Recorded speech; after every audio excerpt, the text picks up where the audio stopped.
que ya podemos saludar a nuestro siguiente invitado, con el que vamos a hablar de ese dato que ha salido hace aproximadamente horita y media, no llega, ese dato de vacantes de empleo en Estados Unidos, que en este caso ha bajado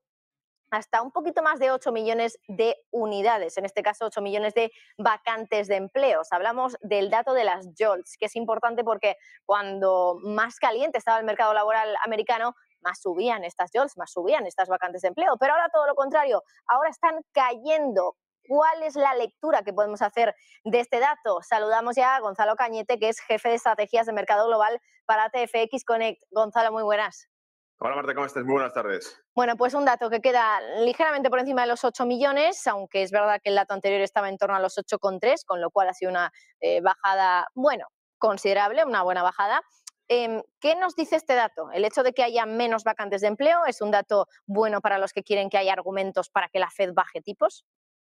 Eso es, justo, tú lo has dicho. De hecho, la respuesta que da el mercado, exacta, la foto que teníamos, por ejemplo, del dato, nos mostraba claramente cómo el índice dólar se caía, descontando que se afloje por parte de la Reserva Federal las tuercas, que se haga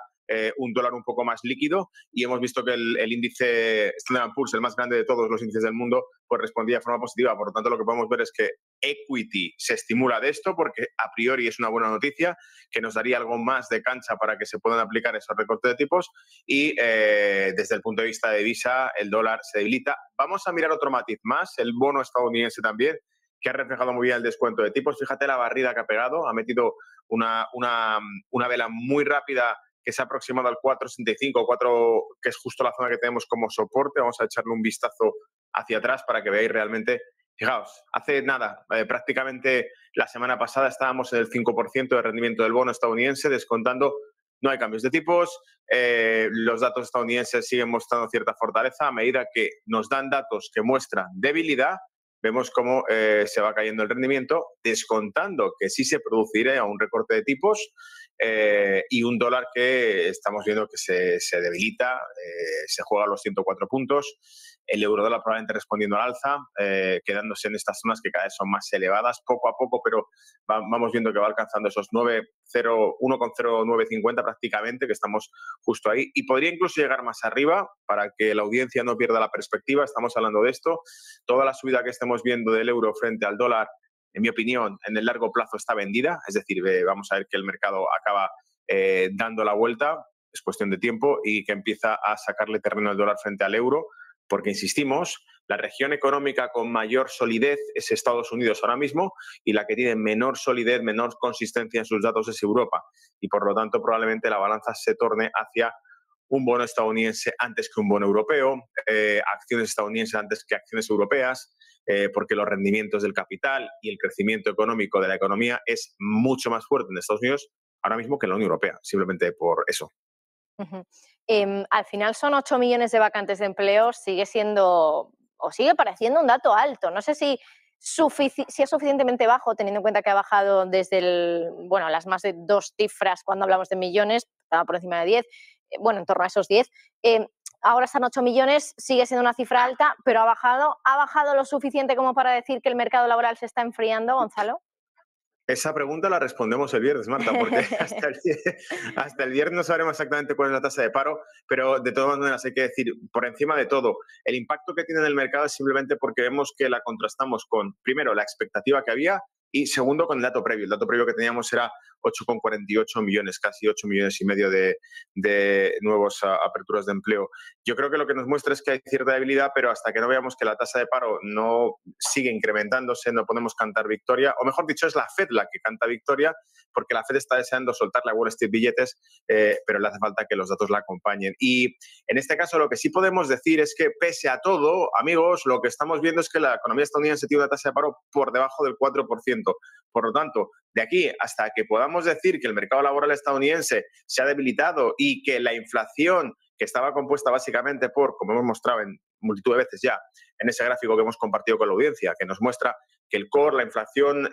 subyacente, está compuesta básicamente por sector servicios, y que este es un sector que utiliza muchísima mano de obra. Por lo tanto, hasta que no aumente el paro, no vamos a ver que ese sector empieza a perder fuerza y que, por lo tanto, los precios van disminuyendo. Una nube negra en ese horizonte, porque será el plan, la Reserva Federal tiene esto en mente. Yo explico en más de una ocasión, creo que hay 2 factores por los cuales la Reserva Federal trata de resolver el problema sin tocar los tipos, porque saben que es muy complicado mantener el equilibrio financiero, es por dos vías externas. La cuestión migratoria en Estados Unidos, que aumentaría la oferta de empleo y que por lo tanto haría que hubiese más paro, sencillamente porque hay más gente disponible para trabajar, demandando empleo, y la cuestión de la inteligencia artificial, que aumentaría la productividad por empleado, sobre todo en puestos profesionales de alta cualificación, y que haría que evidentemente un empleado profesional pueda realizar el trabajo de 3 o de 4 personas en determinados ámbitos, que eso en el medio plazo incrementará la productividad de Estados Unidos y hará que haya más gente disponible sin empleo y por lo tanto aumentará la tasa de paro de Estados Unidos, que es lo que acabará regulando esto, es decir, empujar el paro para arriba para que los salarios se contengan, se empuje también con mayor migración, mayor población dispuesta a trabajar, se empuje a la baja el salario medio por empleo y por lo tanto consigan chinetizar esos salarios en la economía estadounidense y hacer que